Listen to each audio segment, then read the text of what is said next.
The 5 Orange Pips by Sir Arthur Conan Doyle. Narrated by Carol Phillips. When I glance over my notes and records of the Sherlock Holmes cases between the years 82 and 90, I am faced by so many which present strange and interesting features that it is no easy matter to know which to choose and which to leave. Some, however, have already gained publicity through the papers, and others have not offered a field for those peculiar qualities which my friend possessed in so high a degree, and which it is the object of these papers to illustrate.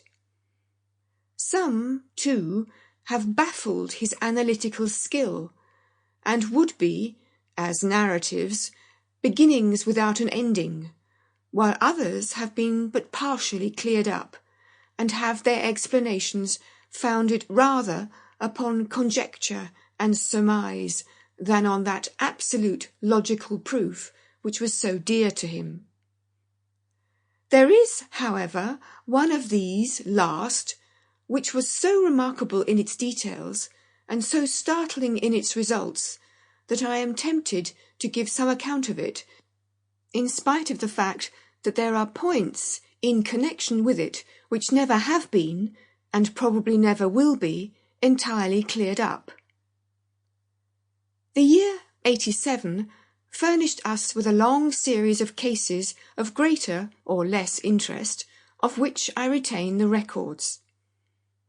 Among my headings under this one 12 months, I find an account of the adventure of the Paradol Chamber, of the Amateur Mendicant Society, who held a luxurious club in the lower vault of a furniture warehouse, of the facts connected with the loss of the British bark Sophie Anderson, of the singular adventures of the Grice Pattersons in the island of Uffa, and finally of the Camberwell poisoning case.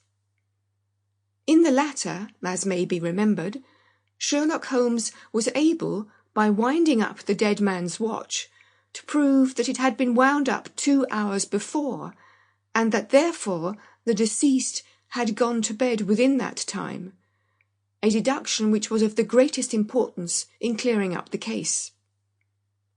All these I may sketch out at some future date, but none of them present such regular features as the strange train of circumstances which I have now taken up my pen to describe. Sample complete. Ready to continue?